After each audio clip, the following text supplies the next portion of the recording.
Welcome, everyone. We are so glad you are here at our actually first webinar of 2024 for Division 34. I'm Hale Forster, I'm the president of Division 34, and I just wanted to tell you a little bit about us for those of you who may be members and maybe not. We hold a webinar series. We hold events. We have a virtual conference coming up the September 26th and 27th this year, and we give out awards. And all of that in service of creating a community and advancing the science and the application of environmental conservation and population psychology. So we're thrilled you're here. I'm going to turn it over to David, who's going to be moderating the great discussion today. Thanks, Hale, very much. I think we're going to start just with a quick poll to see where people fall on a spectrum of what we're calling climate activism or advocacy. So if you could answer the poll, and you can check, hopefully you can check as many boxes as are relevant to you. So let's see if, Hale, you could pop up the poll.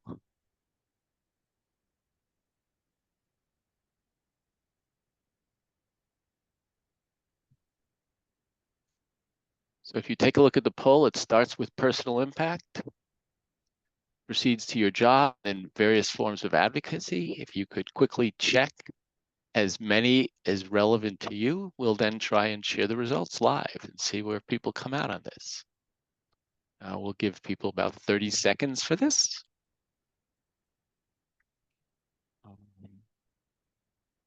If you're just joining the webinar, this is Division 34's webinar on climate crisis activism. We're starting off with a little poll as you come in. Multiple choice, click as many of the boxes as you wish.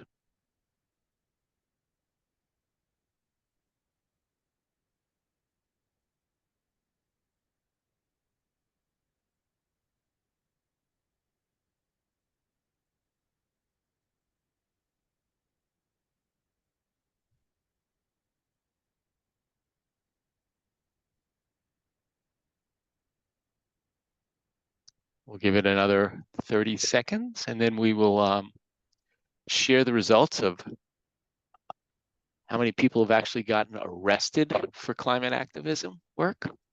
David, I feel like we should have the Jeopardy music playing. Dum dum dum dum dum dum dum dum dum dum dum dum dum dum. All right, Hale, do you want to share the results? Let's see what we got. I'm going to give my panelists a chance to take a look at that, just so you can see. We got 100% for something on personal impact, with a low down to 9% who risked or got arrested. 56% in a public protest. That's pretty good. Published advocacy articles, 41%. Advocated, 41%. Advocated with your employer or an organization you're affiliated. And almost 60% of us consider addressing climate as a core part of our job. So thank you for taking the time to fill that out. I'm going to run through a few level setting slides. Some of this will be pretty basic for some people on the call, but just to sort of give a sense of where we are. Give me one. All right, so Division 34, Environment, Population, Conservation, Psychology, Climate Crisis Activism. This is our first webinar of the fiscal year for us of 24. This is a psychology group, so let's talk about behavior change and what things scare us and how our perceptions work. So if I show you this picture of a little kid about to get burnt by the stove, most of you, if you're in the room, are going to jump to action. There's not going to be much cognitive processing. This is going to be thinking quick, and you're going to do something. There's only one person who I've ever shown this slide who said, no, he let the kid burn himself. good lesson learned. But most people are going to say, I need to do something. I don't need to check the government regulations. I don't need to look at statistics. I don't need to be a scientist. I'm going to jump to action. But what about the next slide? The next slide is actually, in my view, a lot scarier. If you look at this slide, this shows that we've already hit over 1.5 degrees. And that's the Paris Accords. And this is a rolling 12-month average. And these show you prior century averages. And it's a really complicated chart, very sophisticated. If you want to look at it, I gave you the link. We will share the slides at the end of this. But this slide is scary. This is much scarier than the slide of the kid who's about to get burnt, even though for the kid who get burnt, it's personal, it's immediate. This requires you to understand a lot of things to realize how it's better. Some of you might be saying, you know, we could do this slide a lot better. And you're right. So the organization that put this together has a simpler version of the slide, and I'll show you the simpler version in 1 second. Here's the simpler version. Nice red, scary colors, 1.6 degrees centigrade as of May 24. So that's pretty scary, but still it does require you to say, well, do I really mind the cooler, a warmer winter? I've actually had intelligent people tell me what's wrong with a little warmer winter. But here's how that translates into deaths. 2 degrees centigrade of warming is estimated between 300 million and 3 billion human deaths. I've taken this from a review article that has tried to quantify the impact of climate change. And this is just looking at us humans. It's not looking at other species. There is an ecological crisis going on as well with species extinction. But again, going from this chart on the right, which is, you know, much more simple, to the stark reality that we're looking at millions and millions of deaths if we stay on the current trajectory. Even such a traditional sources, CBS News, now puts this information out. And the most important thing that I thought was interesting about this, it says, as warming continues, this will be remembered as a comparatively cold period. And this is CBS News, not usually considered the leading edge on climate news. So this is about psychology, human behavior change. I think it's well established that communicating that climate change is human caused with severe consequences is important to do, but it's not sufficient for action. I'm probably preaching to the choir when I say behavior change is what we need, and we need it in economics, in law and policy, culture, political, and ideological realms. We need more activists and advocates, and that's what this webinar is about. And I'll give you one example of where the excessive US consumption of energy is what I've called been normalized or accepted as the status quo. So here's this annual passenger sales of cars in the US from 51 to 2023 in millions. And you say, wow, this is good news. The US is becoming less car-centric. Maybe we're building more mass transit. People are taking buses and riding their bikes to work. That's really good. Most of you, a couple of you know me know that I'm being facetious, because here's the other slide. Light truck sales, sport utility vehicles and other 4,000, 5,000, 6,000 pound vehicles are going off the chart. So all the drop in basically the small cars is being consumed by large cars. Almost all of these are gas guzzlers. Almost all of these also kill people, much more than passenger vehicles. So the energy consumption, getting us out of fossil fuels, is important. And it's just worth noting that the consumption, and I'll call it excessive consumption, is sort of built into our behavior, which is why we need behavior change at all realms, and why I'm going to turn this over to the panelists in just 1 second. As our post-webinar request, folks, we are going to offer anybody who's enjoyed the conversation, is motivated, to send us an email or fill out a survey and say, I'd like to participate over the summer in a couple of calls or one call to say, is there anything I could do to facilitate, support, or ramp up my activist and advocacy role? So that's just looking ahead.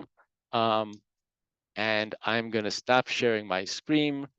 I'm going to set it up for our panelists now for a conversation. We have 3 panelists. All 3 of them have written what I'll call climate advocacy activism books. 2 of them are psychologists, Aron and Margaret Klein Salamon. Lawrence MacDonald is a former executive at the World Resources Institute, which I will characterize as a mainstream environmental group, and has morphed his career now as a climate activist. Aron was a fairly well-known, distinguished cognitive psychologist, and has also morphed his work as a professor basically into a climate advocate. Margaret Klein Salamon was going to be a clinical psychologist, and also has morphed into a climate activist. So the first question that I am going to ask them, and we're going to start with Margaret, then Adam and Lawrence. In about 2 minutes, explain your path, why you morphed your career to become a climate activist. What was your story? Yeah, thank you so much. And thanks everyone for coming. It's really encouraging to see how active people already are on the climate. So I was here in New York finishing my PhD in psychodynamic psychotherapy, and which I love, but I was becoming more and more alarmed about the climate. Hurricane Sandy had happened. The weather felt like it was clearly changing, and I was just starting to read more, and everything I read just raised my level of alarm. So so you could say I had a kind of freak out where I couldn't really focus on anything. It felt like there was a red light blaring in my face. And that was followed by a kind of conversion experience where I just decided that I would do everything that I can to protect humanity and the living world. And that was about 11 years ago. And so I've been on a very different path than I thought, but I've brought with me my psychological mindset, which has been extremely helpful, and I'll talk about as we move forward. Thanks, Margaret. Adam. Yeah, hi everyone. I was a neuroscientist from about the year 2000 for about 20 years. And I remember being a PhD student in the UK and just being kind of really worried back then about, global warming and now referred to as global heating.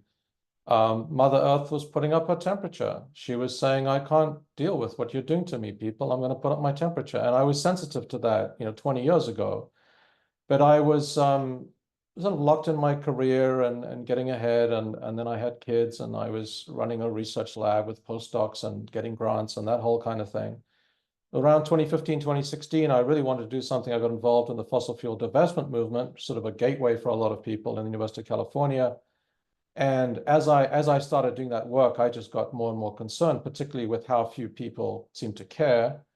And then I read the 2018 1.5 Celsius report. And that was the first time I really sat down and looked at the science, and I was like, oh my goodness, that was kind of a conversion moment for me. So from then on, I started teaching and shifting the career to the point where in 2021, I sent my major grant back to NIH, and I'm just like, I'm not going to do neuroscience anymore. I'm going to repurpose myself to focus on the climate and ecological crisis, and in fact, more generally building social movement power. So that's my story.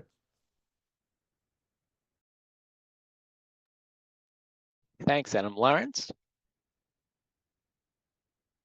You have to unmute. I worked as a foreign correspondent in East and Southeast Asia for the first 17 years of my life, and part of that was motivated by early exposure when I was in college to the depth of human poverty that people face in developing countries in South Asia. And I had the privilege to work in China, Taiwan, Hong Kong, Korea, and the Philippines.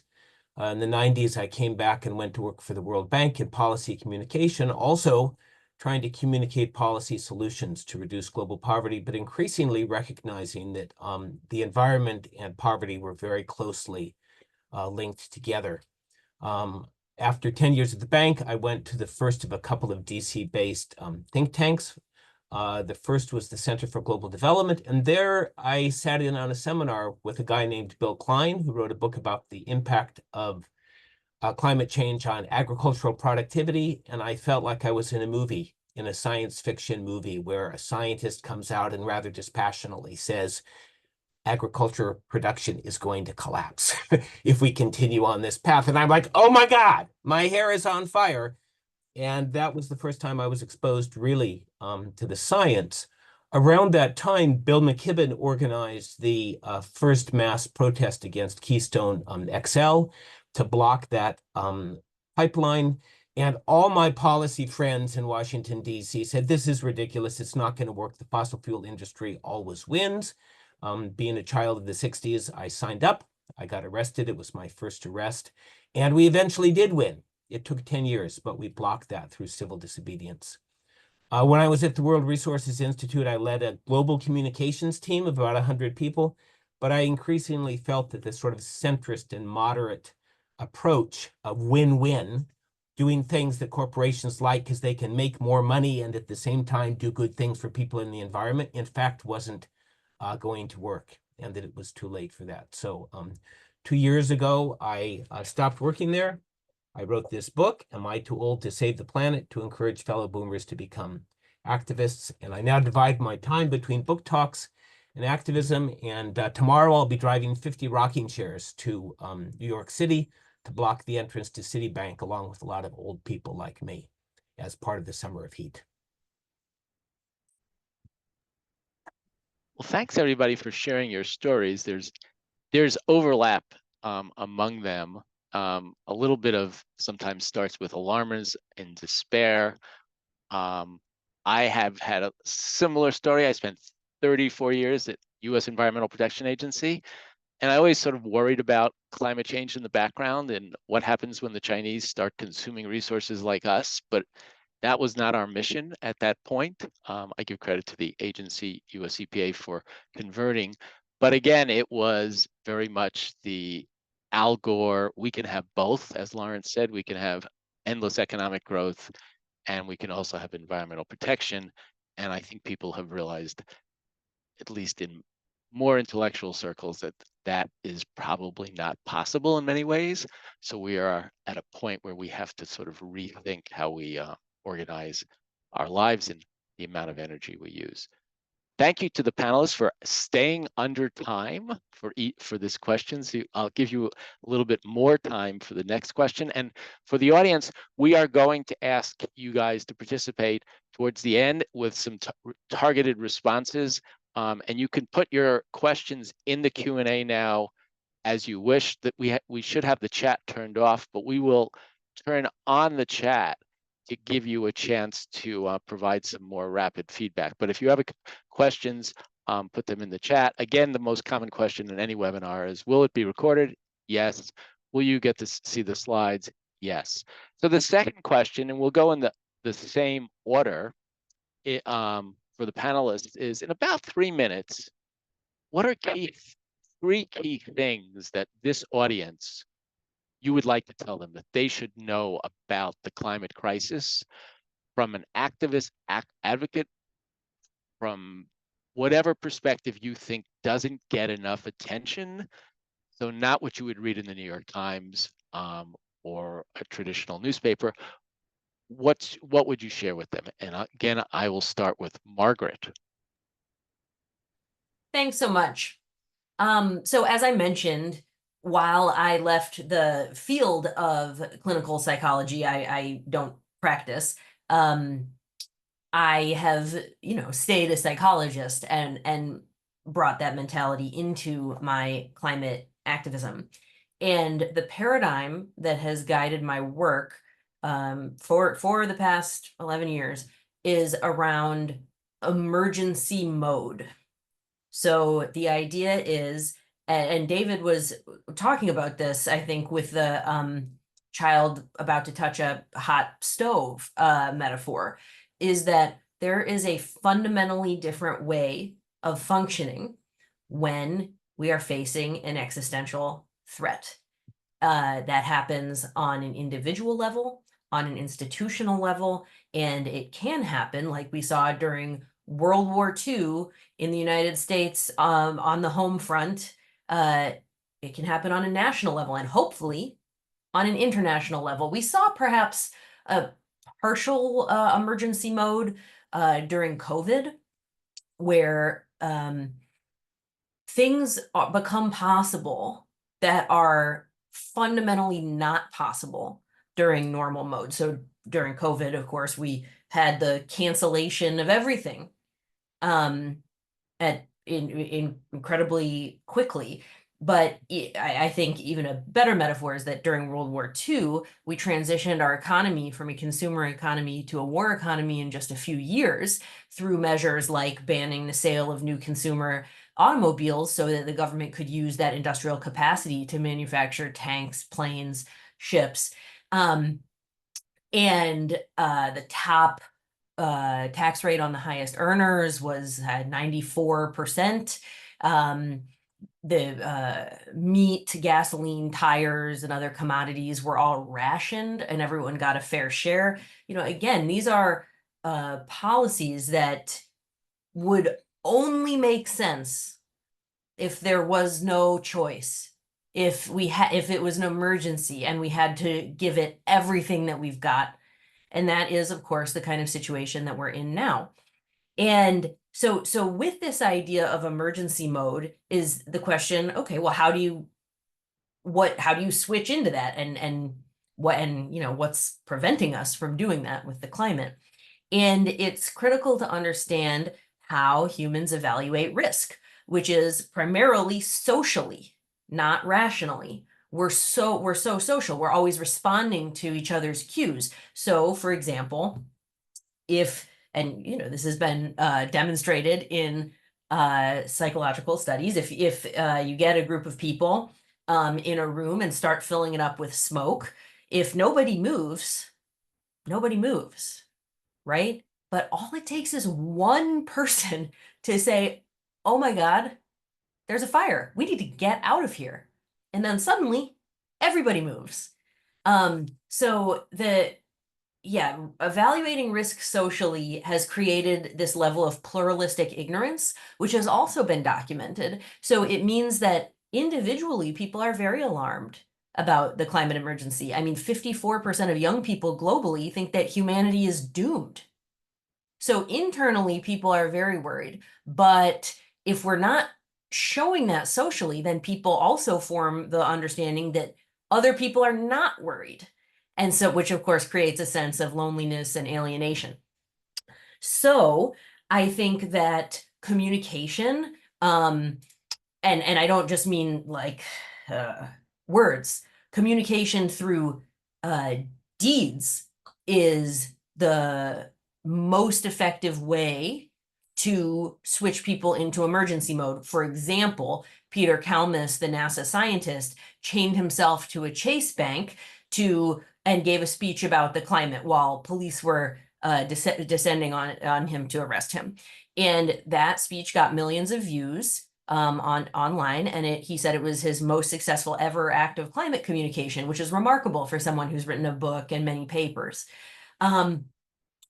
So I view my role, and I encourage you other psychologists to take this on as part of your role as well, is to be in emergency mode and help others enter emergency mode and help the public enter emergency mode, which I think the most effective way is through supporting disruptive climate activism, because normal political techniques such as lobbying or petitions do not communicate that we're in emergency mode. In fact, unfortunately, they communicate the opposite.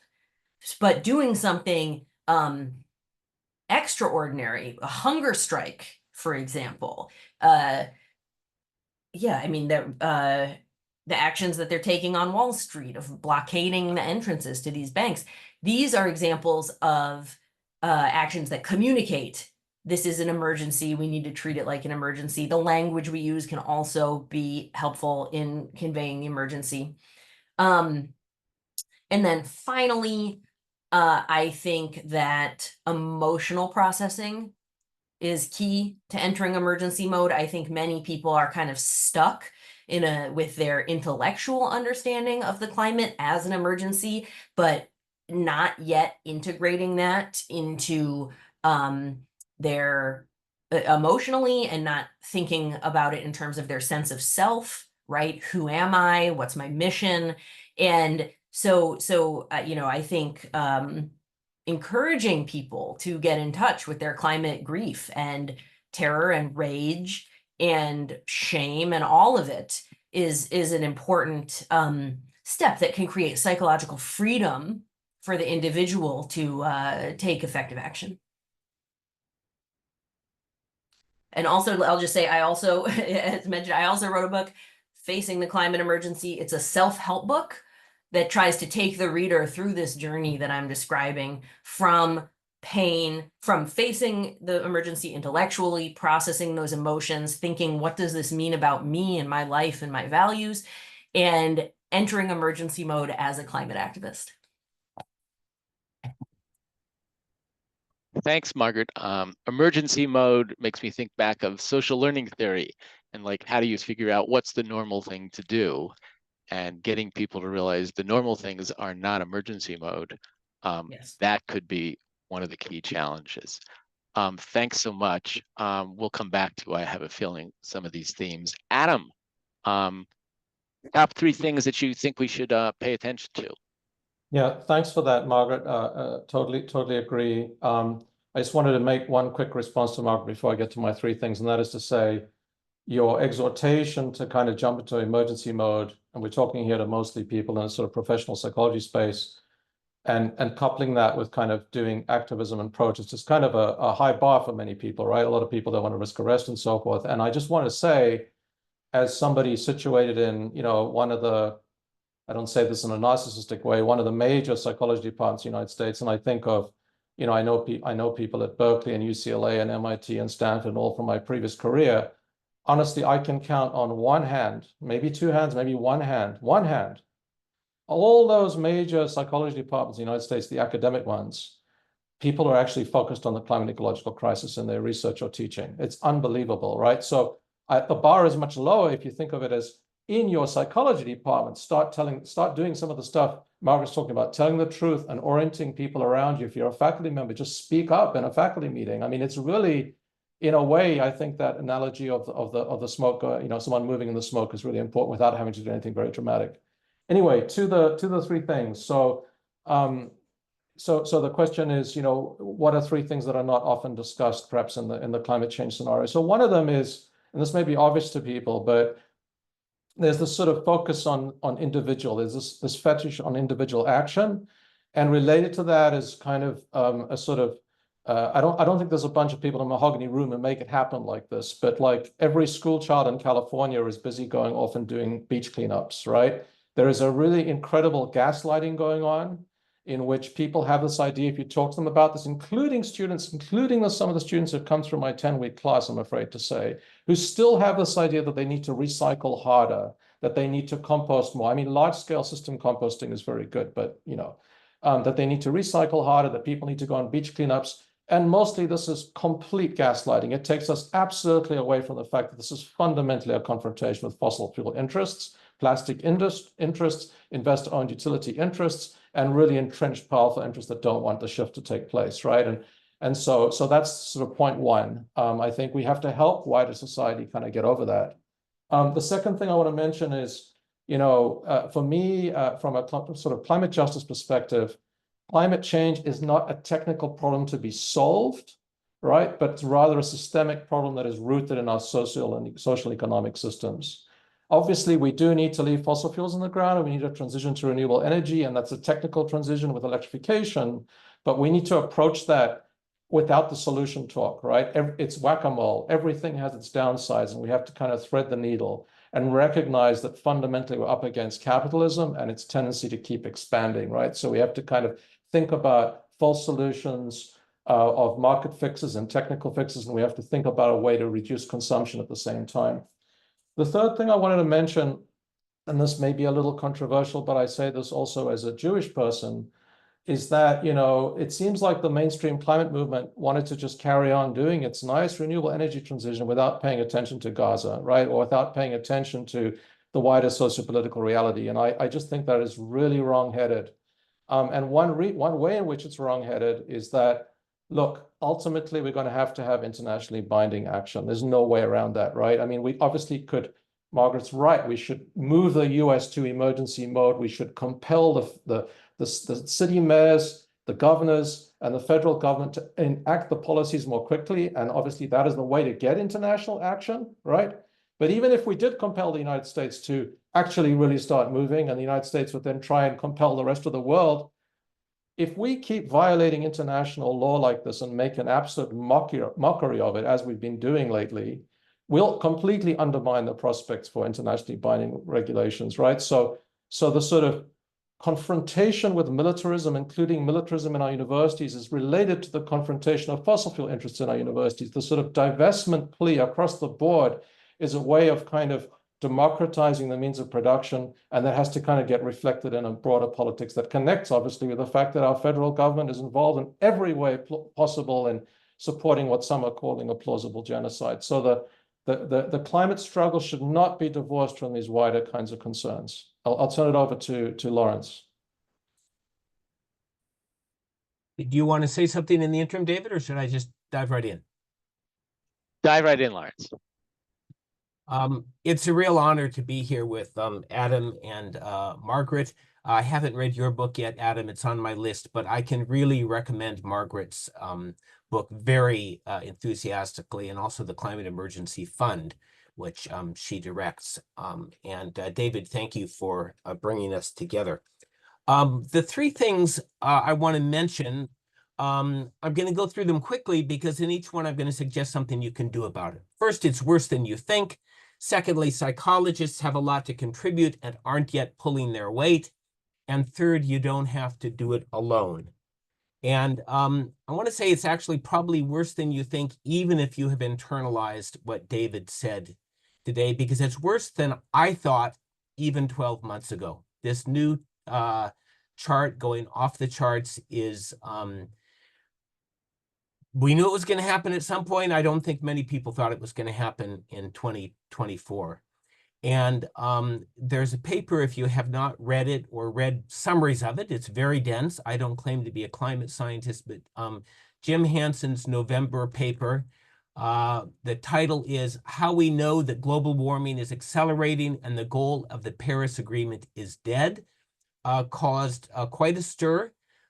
Some important climate scientists disagreed with that paper, but since then we have 6 more months of data, and I think the data is lining up in support of Jim Hansen. In one interview about the paper, he said, in the next several months, we're going to go well above 1.5 degrees Celsius.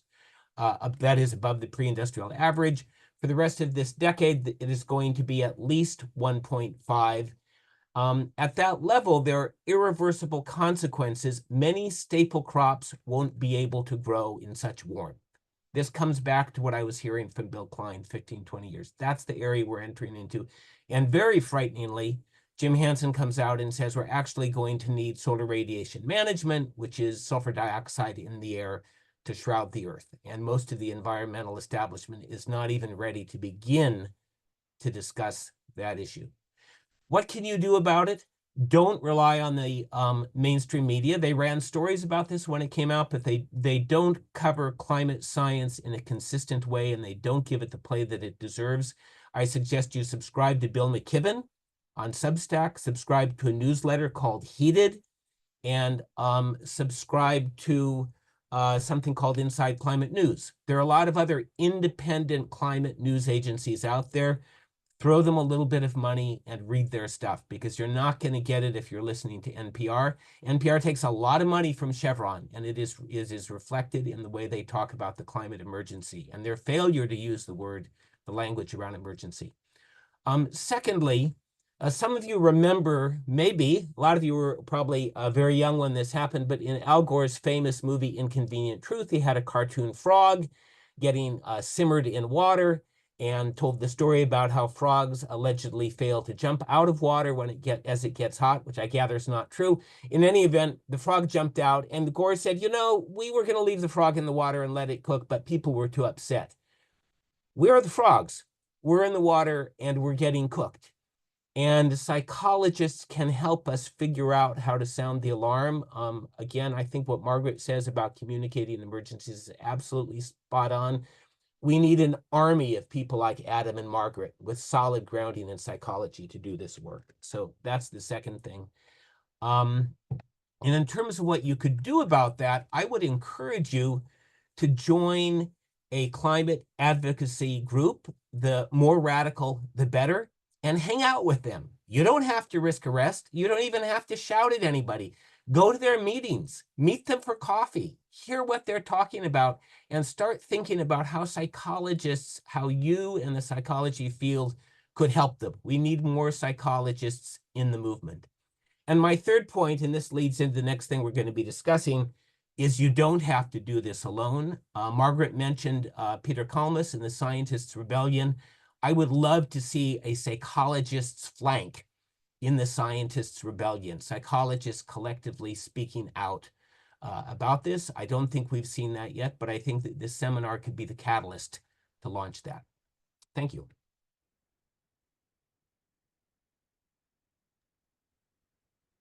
Thanks. Some great, but very, in some cases, sad, but a call for action in many fronts. I'm looking through some of the questions, and and they're very meaty questions that get to the fact that, well, we'll get to them in a little while. They're meaty questions. I want to move us to the third question for our panelists before we open this up more, which is, so you're talking to mostly people in the psychology fields, some graduate students, some clinicians. What could they do, you know, that would really advance the ball? What would be most impactful for them to do? They could join your protest. That's an easy one to say.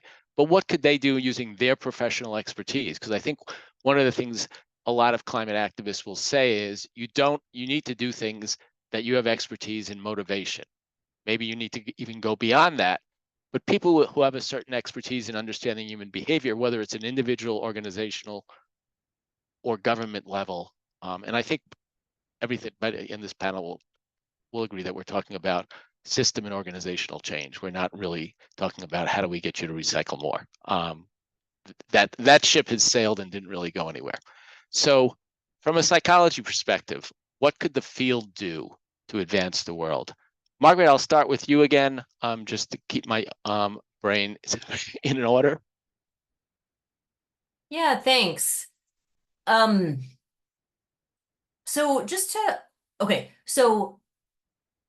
psychologists have a lot of power to the public as experts and to the field as members and leaders of their universities and institutions and, you know, APA divisions and whatnot. So focusing on that second piece about organizing, like where you are, a group called Climate Emergency Unit from Canada teaches people and institutions about emergency mode and what that takes. And they talk about four things: spend what it takes to get the job done, create new institutions, don't encourage change, require it, and tell the truth. So I think thinking about how those ideas could be applied in, say, a university department or in an APA division, for example, could be helpful. So, you know, creating new institutions, I'm riffing here, but perhaps the board of the university would set up a climate emergency task force to make recommendations directly to the board. Something like that. Perhaps the university might require every student to take at least one, maybe more courses in climate. And then to the first part of the idea of influencing the public as experts, I think that talking about the kind of dynamics that we've all been talking about around the public underestimating the threat comes from many sources that I would particularly put blame on the media, but also the academy, right? We are not getting a lot of raising the alarm or analyzing why the alarm hasn't been sufficiently raised from the academy. So I think that's an area of work too, basically on trying to understand why and publish around why we aren't in emergency mode and how do we get there and what are the barriers and how do we get there. I also want to put a plug in for funding, giving away money and fundraising. Very unpopular task, but really important. Climate Emergency Fund, the organization of which I'm the executive director, raises money for and makes grants to disruptive climate activists, as some of the groups that we've been discussing, including Scientist Rebellion, the group of scientists that take direct action, which I think you all might consider either joining or creating a offshoot. So these activist groups, the more radical in their tactics and their advocacy, the more trouble they have getting funding. They are virtually underfunded. They're virtually unfunded. When we make a grant of like $50,000 to a protest group, it can be a total game changer for them, because going from, $800 to $50,000 is a huge change. So, giving money is an effective way of supporting this kind of activism without taking part in it. People have a different risk tolerance, and people also have a different amount of resources. So yeah, I will leave it at that. Thanks, Margaret. I have a bunch of follow-up questions, but we only have an hour and 15 minutes today. So Adam, psychologist, what more you've already suggested a couple things psychologists could do, but expand. Okay, so the first one would be not as psychologists per se, but just because they are often in university institutions. Most universities in the United States have fossil fuel power plants. Okay, University of California emits 1 million tons a year of carbon dioxide burning fossil gas, which is frac methane. Harvard about 300,000, Michigan about 300,000, Yale about 300,000. North Carolina, Chapel Hill still runs its campus on coal to this day, okay, or at least last I looked, which was a year or two ago. So, in the UC system, we've made astonishing progress, really with the UCSD Green New Deal and the UC Green New Deal Coalition at its core. 20 or 30 people out of a population of 500,000 have been capable of winning a general ed requirement at UCSD for 35,000 undergrads to get climate education starting this fall. And reorienting the 10 campus away from bullshit carbon offsets to actually making plans to electrify. So $13 million allocated for electrification planning. We kicked Chase Bank out of the student center, et cetera, et cetera, et cetera. A lot of this is done with allies in the academic senate. It's done with associated student groups. It's inside-outside strategy. And I think wherever psychologists are situated, particularly within universities, get with other people, form a group, and start putting pressure on the institution. You have to, start locally and really focus on the fossil fuels and the fossil fossil financing of universities as well. So that's point A.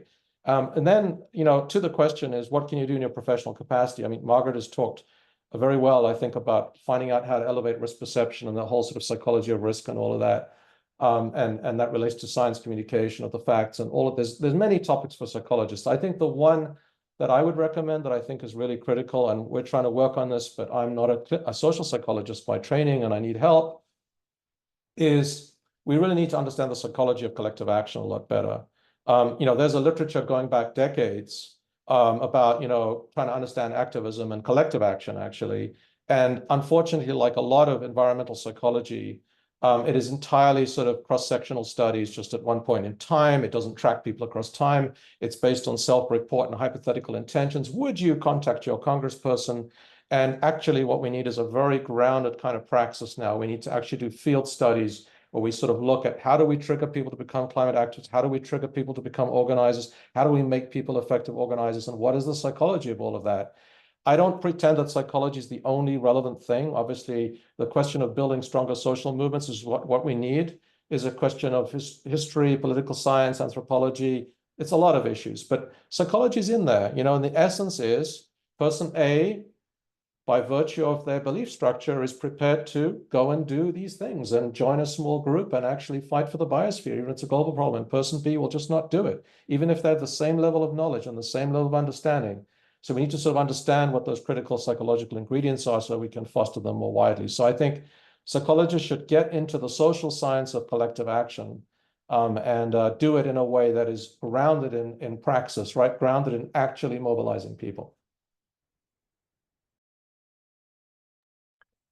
Go ahead. Thanks, Adam. Lawrence. I fully endorse everything that Margaret and Adam said, and in particular, Adam, what you said about people in the university setting mobilizing. I've been really struck that students have not organized around demanding a climate education requirement and shutting down these power plants, and I'm delighted to hear it's happening in San Francisco. And you outlined much better than I could what these kinds of research things would look like. What I can do is, from the standpoint of an activist, to say that we are trying everything we can possibly think of without very much guidance. We try this, we try that. And in my talks, I'm often asked, well, what's the data on which climate messages work? And I think Dana Fisher's new book, I believe she's a sociologist, that comes close, but the data set is awfully small. I was there, I was one of her survey people. So the research is not very good on what kind of messaging works. I think there's very little research, Adam and Margaret will know better than me, on what catalyzes somebody to become an activist. So I think, empirically based research on how to recruit, empirically based messaging guidance, and then finally, there's this whole field, which we have not discussed today, I think smartly, of climate anxiety. And I think that there's probably demand for treating climate anxiety, but it's not a pathology. It's a rational response to the fact that the world's on fire.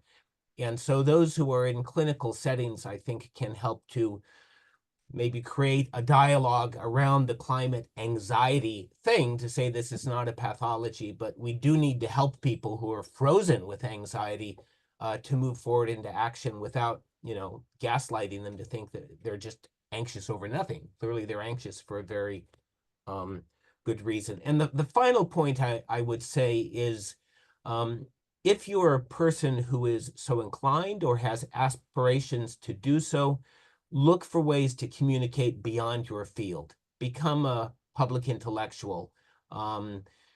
There's a lot of psychologists have a lot of credential power with non-psychologists. And if you can begin to author things for non-psychologists to read that are grounded in psychological data, it gives you a certain kind of power and influence. And I would encourage you, if you are so inclined, to explore that avenue. So I'll stop there. Thanks, Lawrence, very much.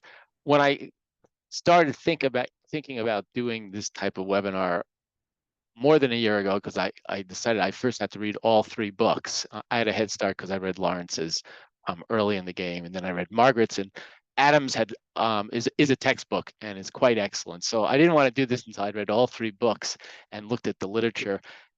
And in my sense, the gap is there's too much psychology on individual impact, how to get people to reduce their individual environment, and not enough about who becomes a climate activist. It's not easy to be a climate activist because you're pushing outside the box of the way society has been set up. I'm looking at some of the questions, and those talk about you're challenging the status quo way that the world operates. It's certainly in the US and Western nations. Margaret talked about the transformation during World War II from a consumer economy to an economy focused on an outside threat, a mission. And then we went back to being a consumer economy, but not the consumer economy we were before, a much, much bigger one as well. Adam, and I think Lawrence also talked about that this is more than one field, but I come back to this is about behavior change. It's also about challenging power, the power structures as well. We're going to try and open up the chat. And then I'm going to do the Q&A. So we're going to try and multitask. We'll see how we do. If you have thoughts on the hurdles or challenges as psychologists to have more of an impact on advocacy and activism, the chat is now open. Click that in. We will save the chat. So if you have a great idea, well, we could start doing a course on climate and social activism. There is a course actually on social activism, but is there a course on climate activism? Could it be taught at hundreds of universities? I'm making this up and probably riffing off a prior conversation with Adam. So put those thoughts in the chat. I will read some of the questions that are in there. David, can you yeah. restate it for people? What exactly is the question you're asking? Thanks. So in the chat, as a psychologist, what are your ideas for what you could do more? Throw in some ideas. And you can also throw in the hurdles. And we will take a look at them and try and respond in the next 5 to 10 minutes. Hale's also going to look at these. Again, as a psychological professional, what can you do more that you're thinking of? Doesn't mean you're about to do it tomorrow, but what you could do. Start a new course, overcome hurdles. There's lots of them. Let me and while you're doing that, Hale's going to monitor that. I'm going to try and do the Q&A because some people wrote some very thoughtful questions. One person wrote about madness and mental health frameworks that have basically turned climate anxiety, people who suffer from that, as sick. And I think the response to that, and Lawrence already stole my thunder on that, is if you're worried about the climate and you wake up at night occasionally worrying about it like I do, I view you as a rational person who's just more sensitive to the challenges. If you wake up and you worry about the war in the Middle East and the war in Ukraine, I think you're somebody who's focused on the larger picture. So people who treat and address climate anxiety, climate despair, eco despair, it's not so much mental health framework. I think that's the question. But I'll open that up. Anything the panelists want to say about the fact that we sort of we paint people who worry about this as sort of outside the mainstream as having an illness or disease. And I know this is not necessarily your area of expertise. Well, I think it's all the more reason for psychologists to speak up about the scale of this issue. And I mean, the fact that having climate anxiety or, climate terror, or what psychiatrist Lisa Van Susteren calls pre-traumatic stress disorder, or, having the climate affect your mental health is healthy, right? It doesn't feel good, but it is in line with reality, and living in reality is a core foundational element of what it means to be mentally well.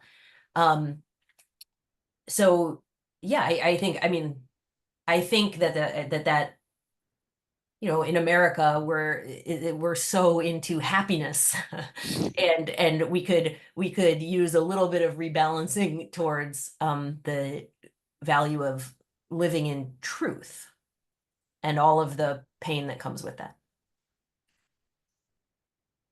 Other responses? I think that captured it pretty well. I'm going to move us then to the next question. This person's talks about the fact that there's currently repression of climate activists in supposedly many democratic European countries, that environmental activism is only, and I'm shortening the question, is only acceptable within filing a petition. In other words, staying within the acceptable behavior, which is in contrast to what Margaret was talking about emergency mode. How do we get out of this sort of neoliberal framework? That's their words, not my favorite, but I think there's a lot of thing that, what can psychology do to take us out of being consumers, basically? And you're not just an angry customer or consumer. What can we do? This is I don't know, we could probably run a whole workshop on this question. Lawrence. Well, the first part of that question about repression of climate action, as the emergency becomes more obvious, activists are going to be taking more and more disruptive actions, and I think we can expect that repression of those actions is going to get stronger. And I believe it's Dana Fisher in her book who talks about being ready to take advantage of moral outrage. So there will be times that climate activists are going to get badly hurt for engaging in disruptive but peaceful action. And we're starting to see it in the climate defiance folks getting badly bruised when they disrupt and insist on their right to speak out and disrupt people who are, say, climate's an existential crisis, and then proceed to approve new fossil fuel infrastructure. So I think we need to be alert for those things, and when they happen, shine a light on them. And ordinary people some people will be outraged by that, just as white people, and of course Black people, but certainly white people, were outraged by the fire hoses and the dogs that were set upon the protesters during the civil rights movement. I don't think we're quite there yet, but I think we're going to get there pretty soon, and we need to be ready to broadcast that when it happens. Similarly, and I think this is again Dana saying, there's going to be more and more heat-related death and more climate catastrophe-related suffering. And we need to be ready as activists, and psychologists can help us with this, to lift up those instances and stir people's moral outrage at those things. So as stuff gets worse, we need to be ready to, in a kind of jujitsu way, use that worse stuff to mobilize more people. Thanks, Lawrence. I'd like to address the part about helping people move past being a consumer, because I think this is a really, really important topic, and I feel like it's come up several times in different ways in this conversation. And I think that the real shift that we need is from a kind of individualist frame into a more of a self-understanding that brings us more into like a collective struggle. So for example, just on a personal level, when I first became alarmed about the climate, I went through all of these ideas about when climate breaks down, I could bring my extended family to my aunt and uncle's place in Ohio. They have a lot of land, they have a stream, whatever. But as I played these scenarios out, I couldn't get past it. I was like, well, I guess we could grow food, but we're going to need machine guns, right? If we want to, it's just not going to work. Realizing that one is not going to be able to achieve the American dream or personal satisfaction of really any kind in a collapsing civilization.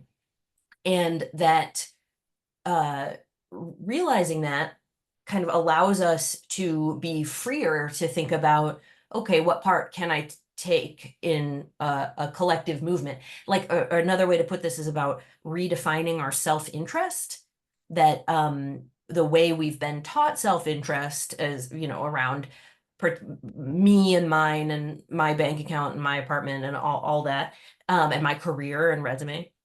But but anyway, that's not going to work. That's not going to get us out of the climate emergency, no matter how hard we recycle or whatever. It's or how little we consume. But so understanding that my self-interest is in serving the movement, that is my best shot at a better life. So yeah, I think that's the kind of mental and emotional shift I would like to see. Thanks, Margaret. I would almost say, how do we make altruism more important than self-interest? Yeah, so I have given up hope on the altruism theory of getting people to change. So I am very much focused on the message of this is coming for you and your family.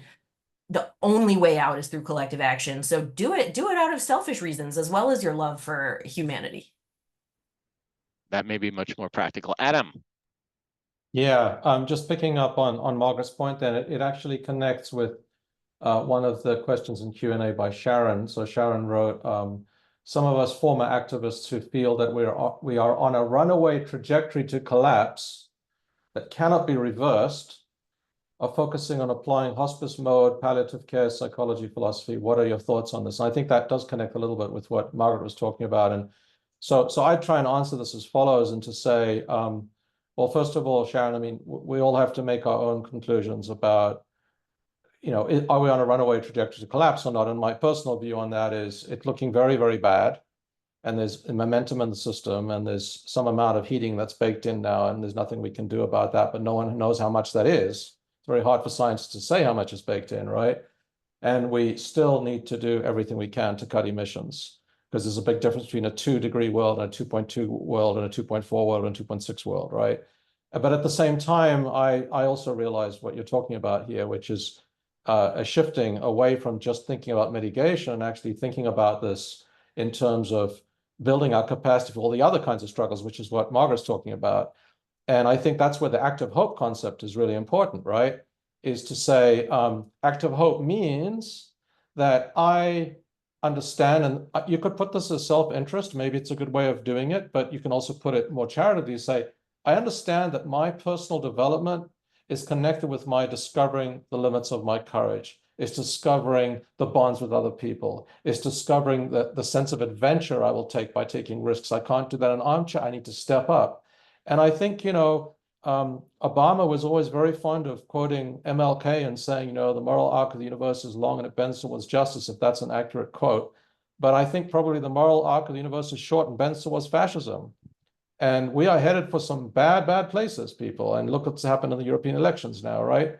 And we need to realize that more than ever, we need to help people build capacity to struggle, and that struggle is important irrespective of what happens on mitigation. I mean, just to think about it here where I'm situated in San Diego, California, we have like a huge freaking corporation controlling our electric grid that is bent on building power lines to the backcountry so it can make money, okay? And that is a terrible recipe in a climate emergency. As stuff starts breaking, as there's more wildfires, you're going to want local distributed control and democratic control of the means of production, including electricity and other common goods. Well, we need to struggle for that. Even if we have lots and lots of global heating, we're going to need to stay in the struggle to ensure that we have common goods for everybody in the public space. And so I guess that's my answer to you, Sharon. The struggle goes on. Maybe just you shift a little bit how you think about it. Thanks. Sorry, I just want to say I really like the frame of, I think of this as part of your personal development. I hadn't exactly thought of it that way, but it totally is. Thanks. I'm moving between the Q&A and the chat. We have a question that's not unexpected, which is climate justice activism, environmental justice, and who speaks and defines. Environmental panelists often tend to be white. This panel is no exception. I did think about it, and I did reach out to people who looked less like me.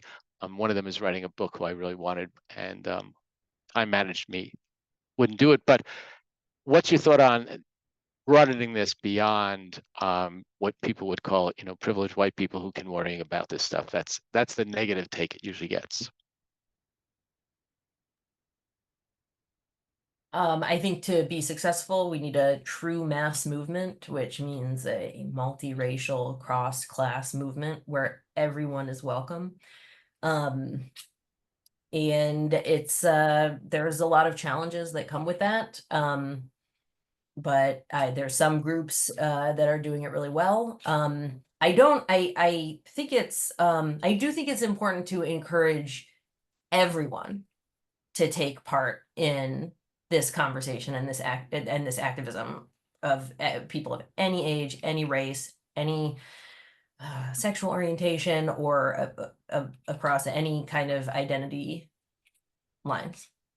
I think more is more. Agree. And as we know, the fundamental unfairness is the people who consume the less energy over the last decades are often going to be the people who are most on the front line of receiving the damage. So the environmental justice aspect of this is huge. So focusing on your own self-interest, but as a sort of holistic person, focusing on beyond your immediate family, on how does this impact us? Because I think, Margaret, you said your food's going to come from somewhere, and you're not going to just go out and start your own farm and hope nobody else invades you, and you hope the stream that you're depending on is not blocked by somebody. So we are all in this together. And I think that's the greatest challenge for humanity, that we are all in this together. Couple other questions. Adam, I'll give this one to you. I'm an early stage I'm morphing some questions together. I'm an early stage psychologist. There's not a lot of grants for this. My department chief doesn't think I should be an activist, an advocate. Yeah, I don't see that one, but I guess I morphed several into it. Okay. So there's one question. So one part of that is one of the barriers, right? I think that was a question from Jesse, right? Is activism is discouraged, especially for early career folks. How can we get colleagues on board that climate activism is an existential necessity? And that's probably correct, Jesse. I see that, in my department, a lot of the other departments I know about, it's like it's a lonely thing, kind of, talking about this, right? People look at you askance, they're all busy getting on, being excellent in their normal spaces and preserving the status quo.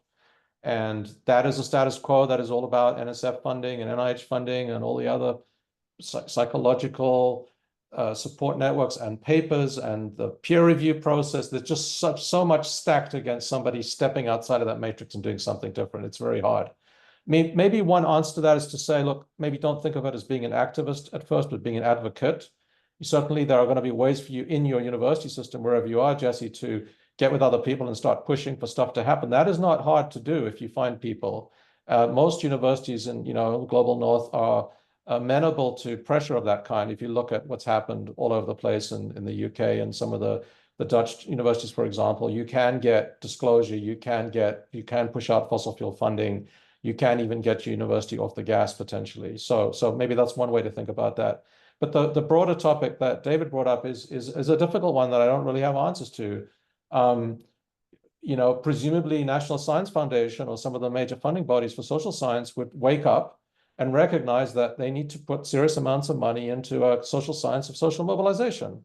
And I think they're not going to do that probably. That's where Margaret comes in. They're probably not going to do that because ultimately that is about financing and funding a research program that is about understanding how to be disruptive. It's about understanding how to push against the system. Any kind of serious social mobilization is going to be confrontational, right? It's kind of what some labor unions do.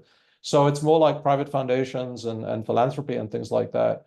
I think one of the barriers, I think that as a social psychologist or environmental psychologist, one could easily start doing research studies that are about the psychology of collective action without having lots of research funding, right? I mean, you need to pay experimental subjects. What else do you need, right? It's not like you need an MRI scanner or something. So I think to some extent you could just get started. Look at the research literature, develop a good question, and do like a real life field study where you study students on your campus who are invited into a space where they can be activists and study the psychological factors about what makes them effective or not. And I don't think you really need research money particularly to do that, to get started. And the process of doing that research will be a form of activism, right? Because you'll go and present in front of your department, people think about it and think about how they could do it better. In other words, I think part of the way to be an activist in psychology is actually just do research that's relevant to activism, and that itself is an activist venture. Thanks, Adam. I have one question and then Lawrence, did you want to comment on that? Because I had one more question I wanted to make sure we get to. You go ahead. My comment builds on this, but I can hold. So this is a question from Dakota, and I think it's a key question in my mind. Oftentimes the media will attempt to demonize climate activism. For example, crazy group blocks traffic. How do we navigate dispelling that narrative while still being radical in our activism? I sometimes call this the theory of change for activism. And I think it's just a tough question. Anybody want to try it?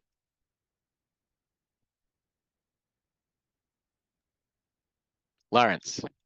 Well, And then I Adam. get asked similar questions a lot, and often disrupting traffic or throwing paint on artwork comes up. I always hasten to add that no artwork has ever been harmed. It's only the frames and the cases and such that have been harmed.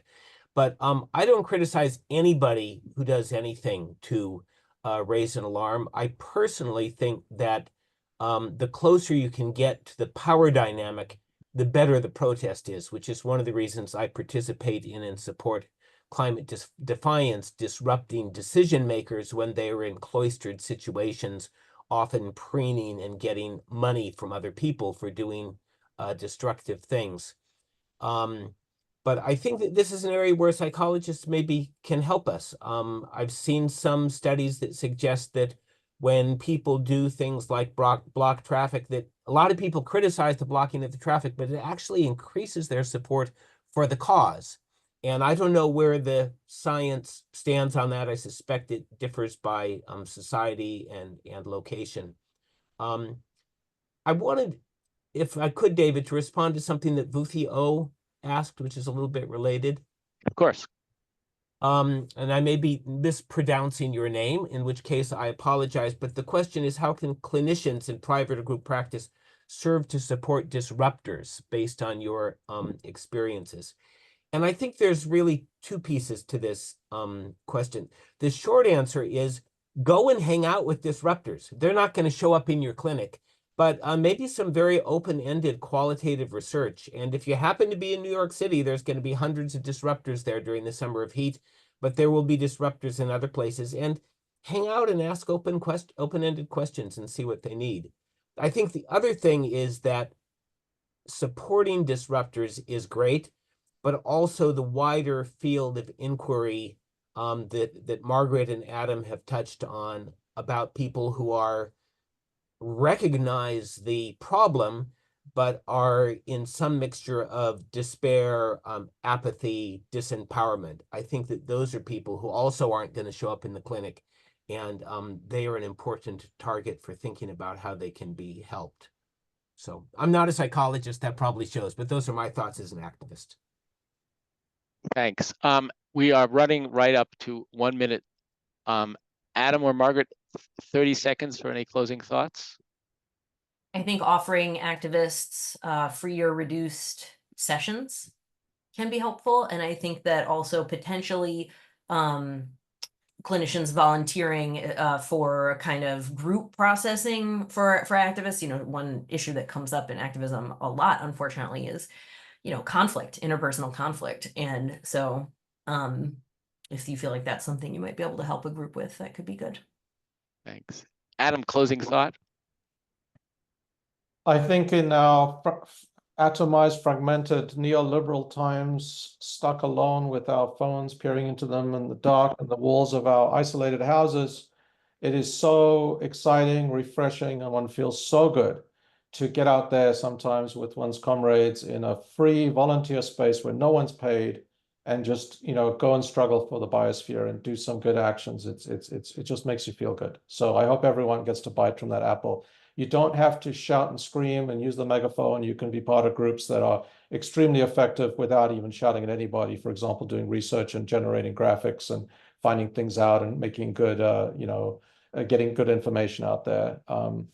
So yeah, that's it. I'm not going to attempt to say anything substantive different than what Adam just said. Thanks everybody for participating. You will get a follow-up email. There will be a form that if you want to stay engaged and participate in a follow-up call or two. There are other groups in psychology that do some work on this. There's a Psychology Climate Alliance in psychiatry, and that may also have an advocacy element, and it may help to coordinate our efforts. But watch for an email from Division 34, Hale or me, asking if you want to participate in a further conversation. And there may be a lot of different things you could do, whether it's offering support to activists, becoming an activist, research to generate more activists, helping pay their legal bills if they do decide to get, there's a lot of things one can do without using your resources and your expertise. Thanks to my panelists for taking time out of your busy day. Special thanks to Hale for doing this and helping us as Division 34's president. Enjoy the rest of your day.